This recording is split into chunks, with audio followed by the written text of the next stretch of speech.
Nos encontramos, hermanos, bajo el tema del contentamiento cristiano y he titulado la enseñanza de esta mañana: el contentamiento cristiano es un misterio por la relación del creyente con Cristo.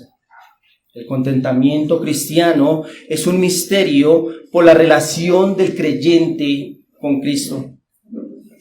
Y para introducir este tema, quiero llevarlos en esta mañana a pensar en el trato inadecuado que se tiene al enfrentar las aflicciones.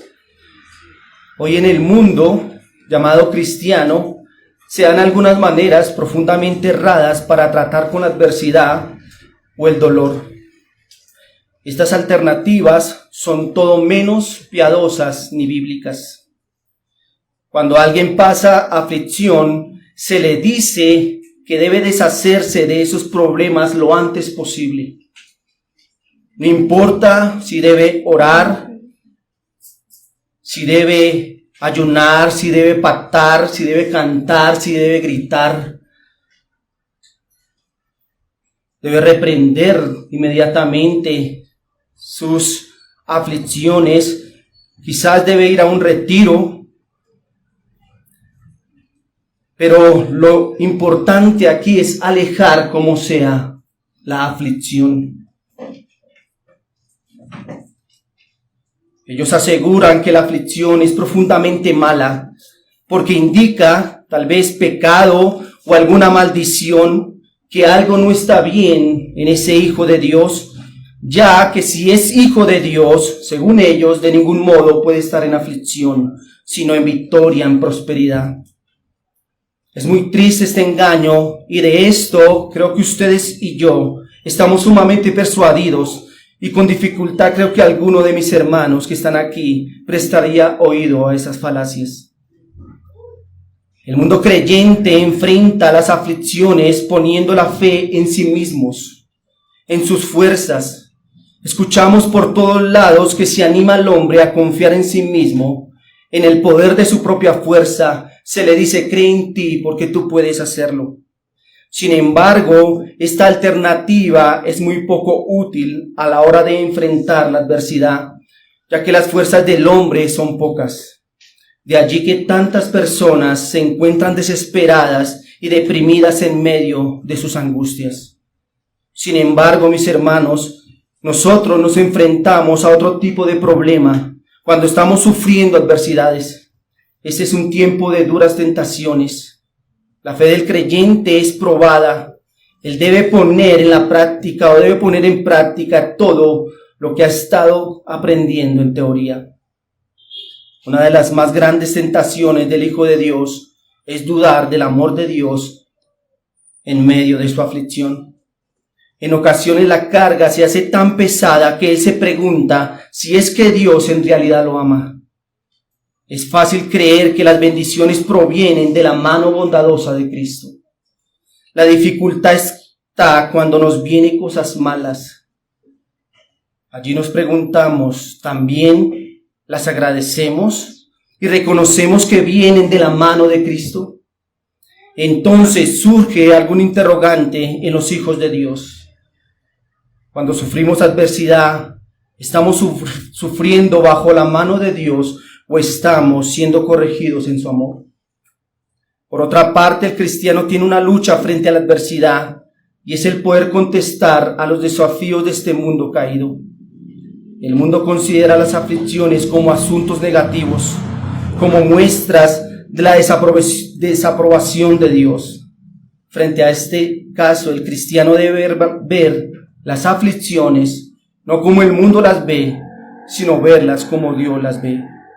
Entonces debe recordar que su Señor también padeció, también sufrió, también enfermó, también murió, y así estas cosas dejan de ser nocivas y se convierten en benditas por Cristo. Planteando esta problemática, quiero con ayuda del Señor que en esta mañana veamos cómo el contentamiento cristiano es un misterio por la relación del cristiano con Cristo. Veremos entonces, mis hermanos, que el amor, las aflicciones de Cristo y las fuerzas de Cristo son lugares donde el creyente halla refugio y contentamiento. Así que vayamos entonces a nuestro primer encabezado en esta mañana. Y es que el contentamiento es un misterio, ya que el creyente entiende que aún las cosas malas descienden del amor de Jesucristo. El contentamiento es un misterio, ya que el creyente entiende que aún las cosas malas descienden del amor de Jesucristo. Ya hemos dicho que todas las cosas que vive un creyente vienen de Dios. Creo que esa verdad ya es bien entendida por todos nosotros, pero quiero ir aún más allá en esta mañana, ya que para los creyentes las cosas descienden no solo de Dios, sino del amor de Dios en Cristo. El hombre natural piensa que si todo le sale bien, que si todo le va bien, que si tiene bendiciones, que si tiene prosperidad, entonces él dice, estoy siendo fruto del amor de Dios. Dios está demostrando cuánto me ama porque hoy estoy bendecido. Pero ¿qué si mañana esa situación cambia? Él razona de la siguiente manera. Dios ya no me ama. ¿Por qué? Porque está viniendo aflicción a mi vida. Así razona alguien que no ha comprendido quién es el Señor.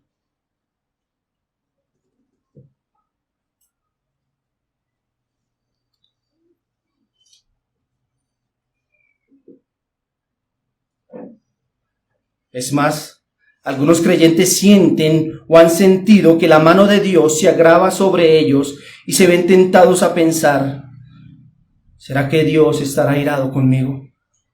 Y esto trae más aflicción, ya que pensar que de alguna manera yo he provocado a Dios y le he hecho enojar y ahora su furor está sobre mi vida, entonces allí es donde vemos la aflicción, donde vemos el desánimo, donde vemos el desaliento. Pero hermanos, debemos entender algo, y es que nosotros, los hijos de Dios, no vamos a experimentar ni un poquito de la ira de Dios, absolutamente, ni un poco de la ira de Dios. Entonces, todas las cosas buenas que le acontecen al creyente provienen como bendiciones del amor de Dios. Pero él también puede encontrar dulzura en sus aflicciones. Puede ver el amor y la ternura de Dios, tanto en sus aflicciones como en sus misericordias. La verdad es que las aflicciones del pueblo de Dios provienen del mismo amor eterno en Jesucristo. Todos los golpes de Dios son de amor y misericordia, como lo expresó el salmista en el Salmo capítulo 25, versículo 10.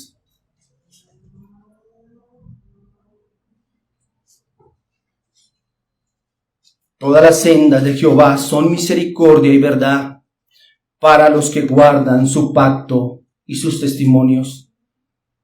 Para el hombre piadoso, todos sus caminos son de misericordia y verdad. Dios no ha preparado camino de muerte para el creyente, sin importar si transita por la aflicción o por la bendición. Ese es el mejor camino para él. De un Dios bueno, mis hermanos, no puede proceder nada que no sea bueno. Aún la muerte para el creyente es una ganancia. Todas las acciones que nos afectan tienen algo bueno a nuestro favor. Por esto, en medio de la aflicción debemos desentrañar y encontrar lo bueno de ellas. Y si no lo encontramos, debemos lanzarnos en los brazos de la fe y creer que hay algo bueno, aunque no lo veamos. Recordemos que nosotros los creyentes vivimos por fe y no por vista. Proverbios capítulo 3, versículo 11 y 12 nos dice: no menosprecies, hijo mío, el castigo de Jehová, ni te fatigues de su corrección. Versículo 12, porque Jehová al que ama castiga como el padre al hijo a quien quiere. La corrección es un privilegio de los hijos de Dios. Solamente quienes han sido adoptados y recibidos en la familia de Dios son quienes participan de la disciplina. La disciplina divina es una marca del amor paternal de Dios para sus hijos. El texto dice claramente que Él al que ama castiga, al que ama corrige. Cuando un padre humano castiga a su hijo, espera que él se corrija de su mal comportamiento. Así Dios espera como padre que sus hijos le alaben por la corrección, de la misma manera que lo adoran por las bendiciones. Así la amargura y la hiel que produce la aflicción se conviertan en dulce miel. Sin importar, hermanos, cualesquiera que sean las correcciones que hayan de sufrir, seguirán siendo felices, como lo expresa el Salmo 94:12. Bienaventurado el hombre a quien tú, Jehová, corriges. Bienaventurado el hombre que es corregido en amor. Dios siempre corrige y disciplina a sus hijos, pero lo hace en amor. Apocalipsis, capítulo 3, versículo 19. Yo reprendo y castigo a todos los que amo. Sé pues celoso y arrepiéntete. Estos textos claramente nos muestran, hermanos, que el Señor al que corrige lo ama. Qué hermoso es entender, hermanos, que aún los momentos de aflicción, aún los momentos de dificultad, vienen porque Dios nos ama, porque Dios sabe lo que cada uno de nosotros necesita. Dios reprende y aflige a todos los que ama. En esto el hombre natural no tiene parte. Sus dificultades y congojas no tienen el propósito de santificarle ni mostrarle amor. Este trato especial es únicamente para los hijos de Dios, para aquellos que son objeto de su amor. Hermanos, en esta mañana yo pregunto, ¿cómo no sentirnos contentos sabiendo que somos objetos del amor especial de Dios? Y que sus aflicciones vienen porque nos ama. No es un amor cualquiera, es un amor excelente, un amor hasta la muerte, nunca visto antes, sin comparación. Déjeme citar al puritano Jonathan Edwards, que dice lo siguiente acerca de este tema. Este amor de Cristo es sumamente dulce y satisfactorio. Es mejor que la vida misma, porque es el amor de una persona de semejante dignidad y excelencia. La dulzura de su amor depende mucho de la grandeza de su excelencia. Cuanto más hermosa es la persona, más deseable es su amor. Cuán dulce ha de ser el amor de esa persona, que es el Hijo eterno de Dios y que tiene la misma dignidad del Padre. Cuán grande es la felicidad de ser el objeto del amor de aquel que es el creador del mundo, por quien todas las cosas subsisten, que ha sido exaltado a la diestra de Dios y hecho cabeza de los principados y poderes en lugares celestiales, que tiene todas las cosas bajo su pie, Rey de reyes y Señor de señores, el resplandor de la gloria del Padre. No cabe duda que ser amado por Él basta para satisfacer el alma de un gusano de polvo. Qué maravilloso es esto, hermanos. ¿Cómo no contentarnos que aún en medio de las aflicciones, en medio del dolor, estamos siendo objeto del amor de Dios? Recuerde algo, hermanos. Dios castiga, disciplina y reprende a aquellos que ama. Cuando tenga una aflicción, cuando venga momentos de dificultad a su vida, recuerde cuánto Dios le ama. Aún allí, Dios está demostrando su amor inmenso. Por otra parte, hermanos, el creyente en ocasiones se ve tentado a dudar del amor de Dios, sobre todo cuando las calamidades nos suceden una tras otra. Aún Satanás mismo, el enemigo de nuestras almas y de nuestro Señor, aprovecha esos momentos para hablarnos al oído y sugerirnos que si Dios realmente nos amara, de ninguna manera permitiría que viviéramos aquello. Hermano, en ocasiones nos es más fácil creer que Dios es soberano, pero es más difícil aceptar que Dios es un Dios de amor. Dios es todopoderoso y puede hacer todo lo que se propone. Y el Hijo de Dios dice amén a eso. Pero cuando se dice Dios me ama y por esta razón estoy viviendo esta aflicción, nuestras almas se preguntan si acaso eso es verdad. Qué fácil es decir que Dios es soberano y creer que Dios manda en su mundo, pero qué difícil nos es entender que aún en medio de la aflicción, Él nos ama. Así que podemos concluir, mis hermanos, el hombre piadoso encuentra la satisfacción o el contentamiento porque sabe que todo lo adverso que le sobreviene no procede de un Dios severo o cruel que se complace en castigar, sino de un Padre amoroso que se complace en corregir a sus amados hijos. El amor de Dios es algo en lo que con frecuencia se consuela el cristiano. Él sabe del amor general de Dios hacia lo creado. Dios sustenta todo lo que Él ha creado, pero sabe también del amor de Dios manifestado en el Calvario, y esa prueba sublime de amor le es suficiente para contentarse, aunque en esta vida tenga muy poco. Pero el hombre piadoso, mis hermanos, no solamente entiende que sus aflicciones provienen del amor de Jesucristo, sino que también ve todas sus aflicciones santificadas en la persona de Cristo. Esto me lleva entonces a mi segunda razón o a mi segunda declaración de esta mañana, y es que el contentamiento cristiano viene al creyente porque él puede ver todas sus aflicciones a través de las aflicciones de Cristo. Él ve todas sus aflicciones a través de las aflicciones de Cristo. Todas las necesidades del creyente son santificadas en su mediador. ¿Qué quiere decir? ¿O qué quiero decir que son santificadas? Significa que éstas son despojadas de todo tinte de maldición y son cambiadas por la virtud del Señor Jesucristo. Hermanos, por supuesto, para los hombres,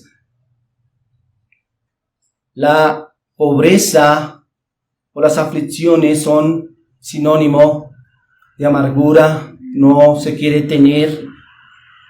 Por eso se dice hoy desde el púlpito que los hijos de Dios no pueden ser pobres de ninguna manera porque esto es maldición. Pero mis hermanos, el Señor Jesucristo fue a la cruz. El Señor Jesucristo fue un ejemplo maravilloso de que esto no es así. Y quiero ponerles un ejemplo y espero que me pueda hacer entender con respecto a lo que estoy diciendo. Y es cómo hace el hombre para contentarse viendo las aflicciones del Señor Jesucristo en sus aflicciones de él, del hombre. Y lo que hace el hombre es que si su aflicción es la pobreza o la necesidad, ¿cómo resuelve él este problema? Él mira al Señor Jesucristo, él mira cómo fue el Señor Jesucristo, y la Biblia nos dice en Lucas capítulo 9, versículo 58 lo siguiente.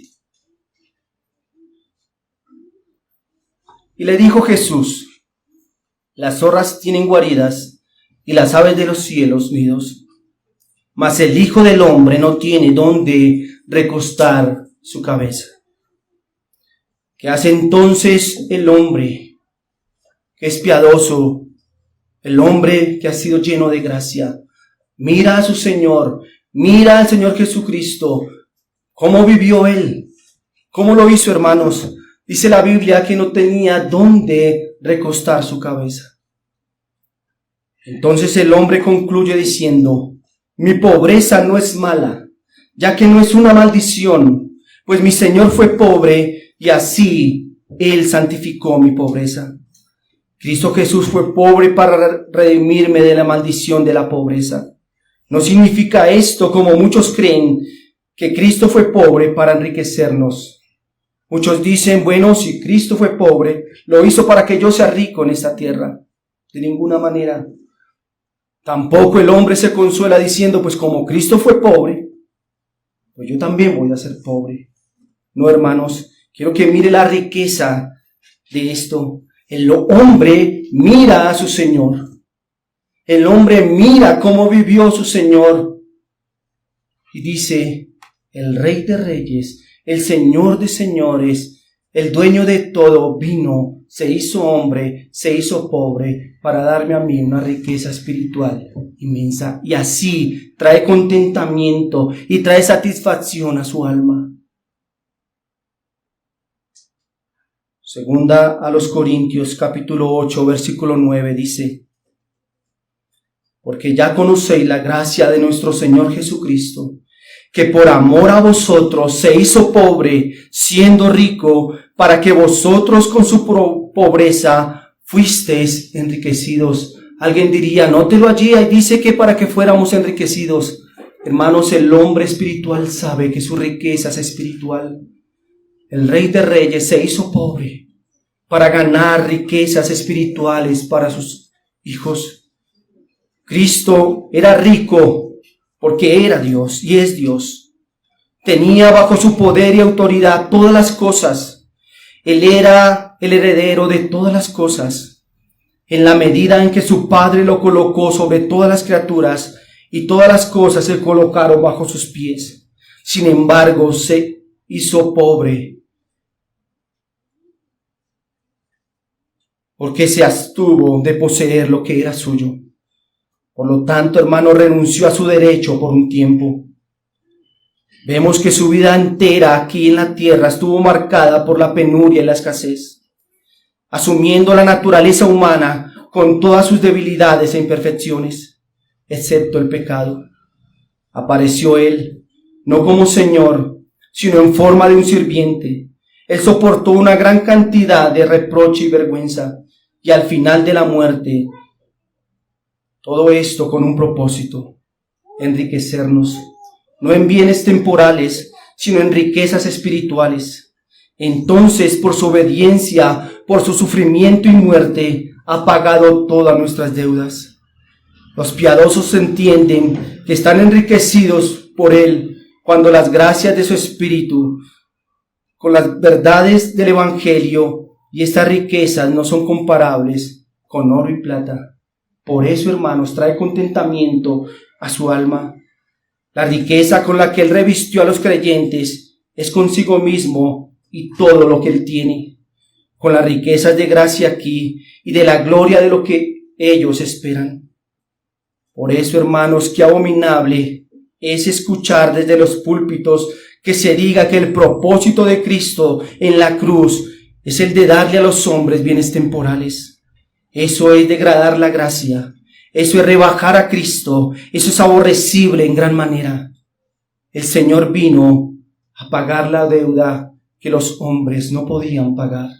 Él se hizo pobre por amor a nosotros. Entonces el creyente puede sentirse feliz, no por la pobreza en sí misma, sino porque Él es pobre como su Señor lo fue.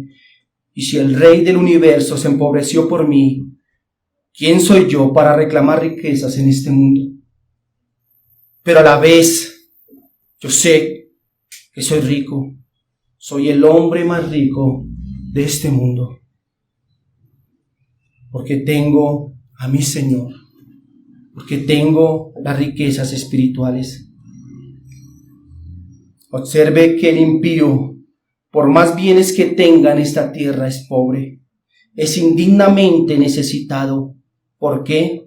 Porque él tiene, escúcheme bien, una deuda tan grande y tan impagable por él, que aunque tuviera y aunque pusiera todos sus bienes para pagar esta deuda, no le sería suficiente. Pero los hijos de Dios ya no tenemos deuda. Aunque tengamos poco en esta tierra, vemos las aflicciones del Señor Jesucristo y el Señor santifica esas aflicciones y nos lleva a tener contentamiento. Déjeme ponerle aquí otro ejemplo y veamos a un creyente cuando sufre maltrato y afrenta. Él es vituperado y deshonrado. ¿Qué hará el corazón lleno de gracia en este caso? Les diré lo que hará el no cristiano. Él tratará de contestar la afrenta. Él buscará vengarse, pero el corazón lleno de gracia mirará de nuevo a su Señor y dirá: Jesucristo fue vituperado. A él lo llamaron Belcebú. Mateo 10:25. A él lo llamaron samaritano y endemoniado. Juan 8:48. Esto, mis hermanos, por nombrar solo algunas de las ofensas hacia su santa persona. El creyente entonces mira a su Señor y reflexiona: estoy siendo maltratado por injurias y mentiras, pero ¿quién soy yo en comparación con Cristo? A él también lo maltrataron y él se sometió entonces. ¿Por qué no me someto yo también? Él resistió esta aflicción para que yo pueda soportar la mía. Entonces allí el cristiano se contenta. En suma, mis hermanos, sin importar la aflicción que aqueje al creyente, puede ser la escasez, puede ser la enfermedad, el vituperio, hasta la misma muerte, en todo el hombre piadoso puede identificarse con Cristo y toma un camino para estar contento. Por supuesto, mis hermanos, el Señor Jesucristo nunca vivió una enfermedad, pero sí vivió un dolor inmenso en esta tierra. Cuando fue a la cruz, Él sabe lo que es dolor, Él sabe lo que es sufrir. Pero, ¿cómo reaccionó Él a esto? El hombre puede estar contento, ejercita su fe en los sufrimientos de Cristo. Ningún problema emocional, ninguna soledad hará que Él esté descontento, porque Él mira a su Señor y trae contentamiento a su vida. Cuando un corazón reniega sus dolores y pide con soberbia ser librado, no es más que un ejemplo grotesco de orgullo. ¿Acaso eres tú más que el Salvador? Él no merecía ninguna de esas penurias. Él merecía ser adorado, exaltado, reverenciado, y sin embargo recibió de la criatura desprecio. Desprecio, juicio y muerte. Y tú, hombre pecador, te pregunto, ¿te quejas por tus aflicciones cuando son más que merecidas? Nosotros lo merecíamos, Él no. Entonces el creyente que tiene un corazón humilde se sitúa por debajo del Señor y se siente aún indigno de ser tratado como Él fue tratado. Él se contenta en las palabras de su Señor en Juan 16, capítulo 16, versículo 33. Estas cosas he hablado para que en mí tengáis paz. En el mundo tendréis aflicción, pero confiad, yo he vencido al mundo. Un comentarista dijo: el sentido del amor de nuestro Padre hace que cada golpe de la vara vaya acompañado al final de un bocado de miel. Convierte las piedras en pan, el agua en vino y el valle de la tribulación en una puerta de esperanza. Hace que los mayores males parezcan menores, que parezcan mejores de lo que son en realidad, porque hace que nuestros desiertos se vuelvan jardines del Señor. Y cuando estamos sobre la cruz por Cristo, es como si estuviéramos en el paraíso con Cristo. ¿Quién no está dispuesto a andar en la verdad, sabiendo que cuenta con tan maravilloso elixir para darle fuerzas? Hermanos, ¿cómo nosotros entonces hacemos para traer contentamiento a nuestra vida? ¿Qué son nuestras aflicciones al lado de las aflicciones del Señor Jesucristo? Él fue nuestro mayor ejemplo. Pero ¿cómo reaccionó y cómo vivió a esas aflicciones? El cristiano entonces no solo ve las aflicciones a través de las aflicciones que Cristo sufrió, sino que también toma las fuerzas de Él para sobrellevar sus aflicciones. Esto me lleva entonces a mi tercer y último enunciado.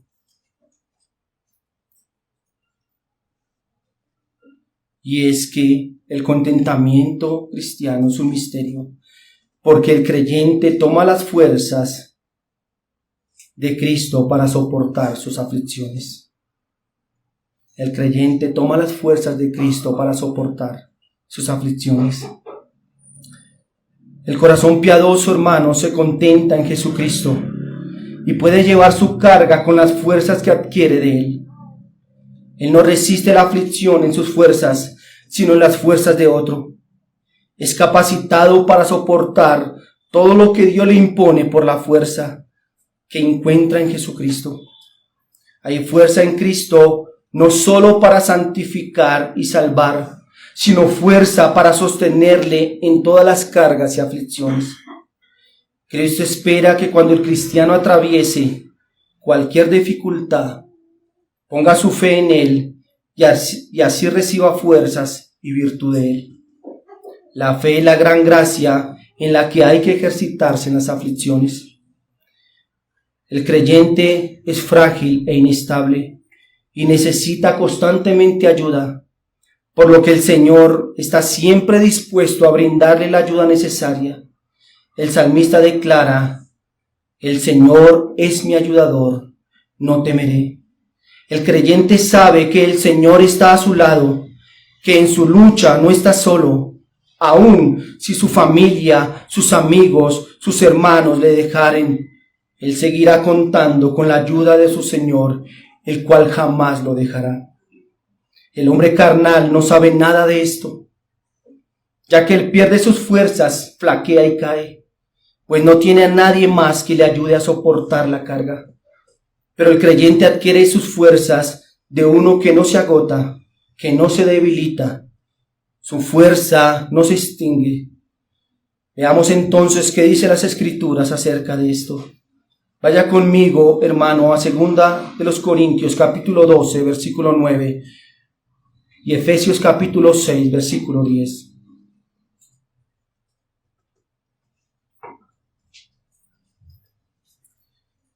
Segunda a los Corintios 12, 9 dice: y me ha dicho: bástate mi gracia, porque mi poder se perfecciona en la debilidad.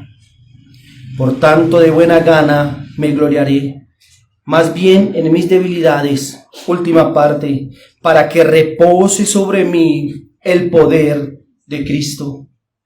Efesios capítulo 6, versículo 10.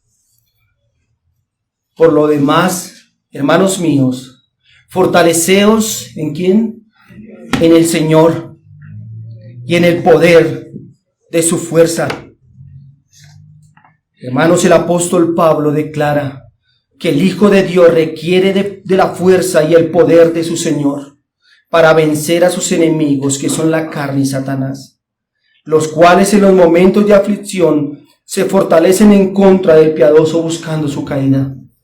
Además, el creyente necesita su fuerza para mantener su santidad e integridad en los momentos más difíciles de la aflicción.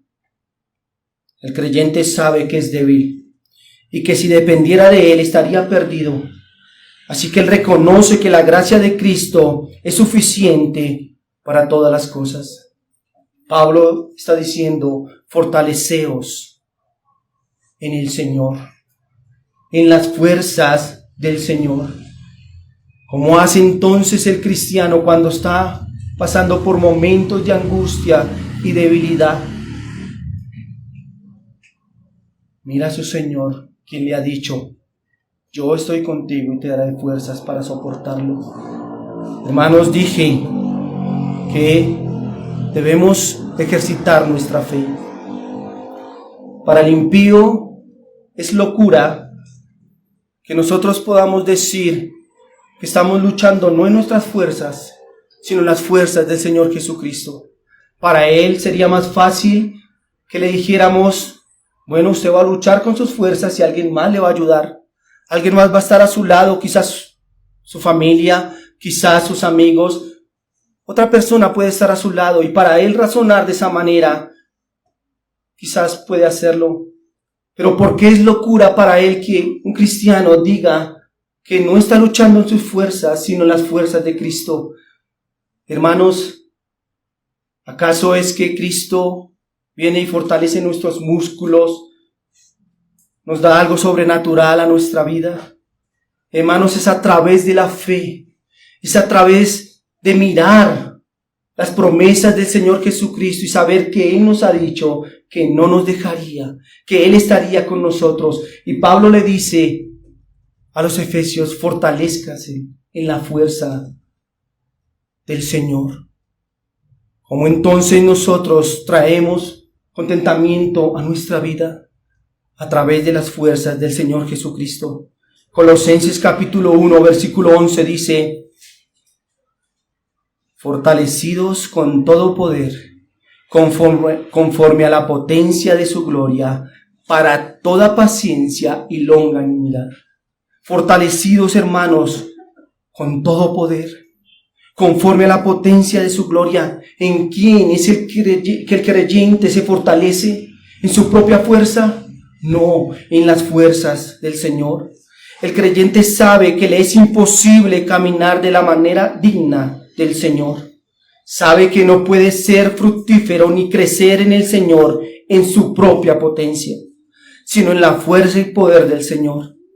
Este poder y gracia que provienen del Señor le capacita para soportar aflicciones y pruebas con paciencia, perseverancia y verdadero gozo.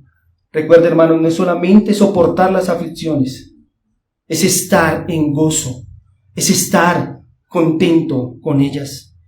Mis hermanos, el creyente toma fuerzas de Cristo para someterse a las obras del Señor, para someterse a los preceptos del Señor, para someterse a la palabra del Señor. Además, el creyente descansa en las promesas del Señor. La palabra del Señor es el ancla segura en la tormenta.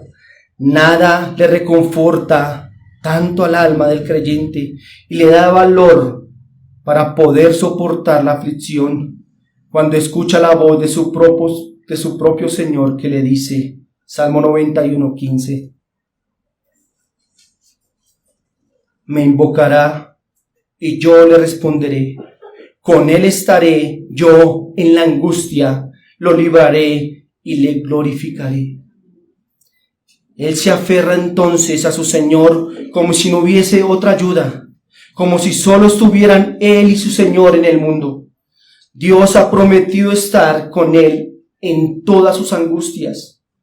¿Cómo entonces no contentarse con la visita de este gran amigo en la aflicción? Las aflicciones cambian, pero su ayudador es el mismo desde la eternidad. Sus promesas, hermanos, todas son veraces y fieles. Las promesas del Señor, el creyente las toma por la fe. Él confía en ellas. Él toma sus fuerzas de esas palabras y en esto se contenta. Para el no cristiano es mejor la palabra de cualquier hombre diciéndole, confíe en mí porque yo le ayudo. Pero para el piadoso nada se compara con las palabras de Cristo. El hombre, lejos de la gracia, confía en sus propias fuerzas y en las fuerzas de aquellos que puede ver. Para él es una locura confiar en quien no ve. Pero el creyente sabe que su fortaleza viene del invisible. Isaías 40, versículo 30 y 31. Los muchachos se fatigan y se cansan. Los jóvenes flaquean y caen. Pero los que esperan a Jehová tendrán nuevas fuerzas, levantarán alas como las águilas, correrán y no se cansarán, caminarán y no se fatigarán. Aún, hermanos, los hombres más fuertes se cansan y caen, pero los que esperan, escúcheme bien, los que esperan en quien, en Jehová, no se fatigarán y caerán. ¿Cómo entonces un creyente se contenta? Trayendo las fuerzas de su Señor a Él. Por último, aquí, mis hermanos, ustedes deben cuidarse de no soportar las aflicciones con el ánimo natural. Existen personas fuertes que sobrellevan las dificultades. Pueden llevar las enfermedades, pueden llevar las aflicciones sin mostrar decaimiento y profunda ansiedad. Pero esto no se compara con el espíritu que ha sido dotado de gracia y santidad, cuando está lleno de las fuerzas de su Salvador. Es asombroso ver estos ejemplos de cristianos felices en medio de profundas congojas. Es un cuadro maravilloso ver a los cristianos convencidos no solo de la soberanía de Dios, sino del amor profundo de Cristo hacia ellos. Así que, hermanos, el hombre se contenta trayendo las fuerzas de su Señor a él. Soporta todas sus aflicciones, no en sus fuerzas porque sabe que es débil, pero sí en las fuerzas que le da su Señor. En resumen, entonces, hoy vimos que el contentamiento cristiano es misterioso, porque el creyente sabe que aún las cosas malas provienen del amor de Dios en Cristo. Porque el creyente ve sus aflicciones santificadas en las aflicciones de Cristo, y porque el creyente puede estar contento porque vive sus aflicciones en las fuerzas de Cristo. Permítame entonces aplicar esto que he dicho. Mis queridos hermanos, quiero hablar primeramente a ustedes.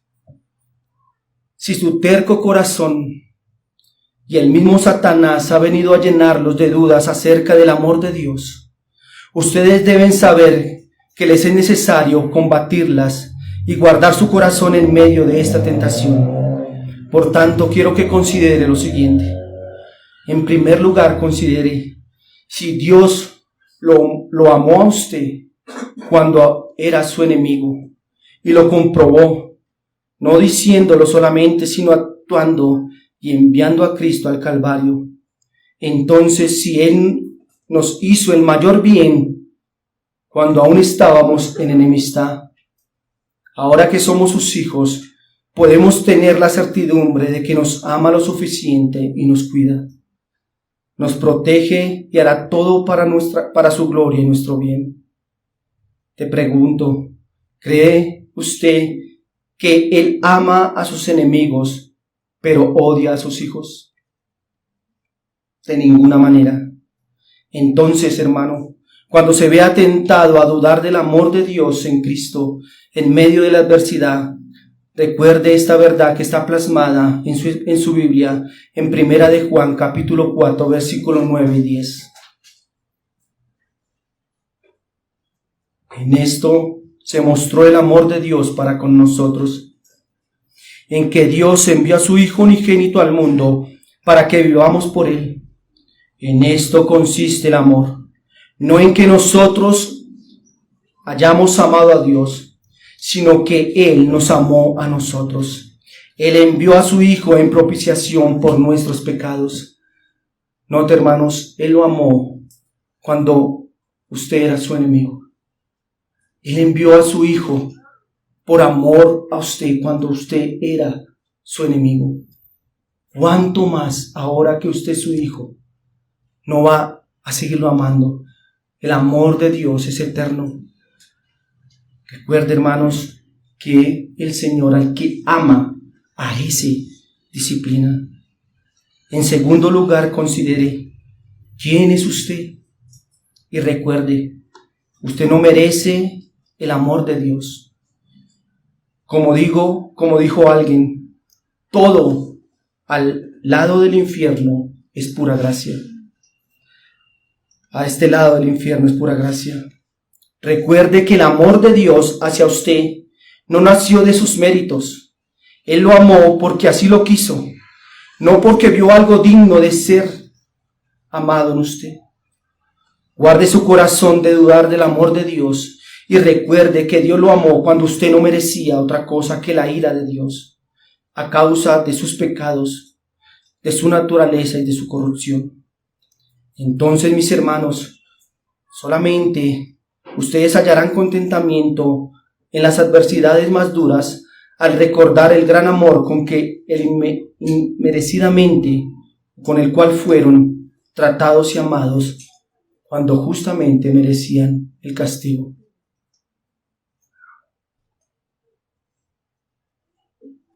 Pensemos que Dios da aguijones a sus hijos, pero también da la gracia suficiente para que sus hijos soporten.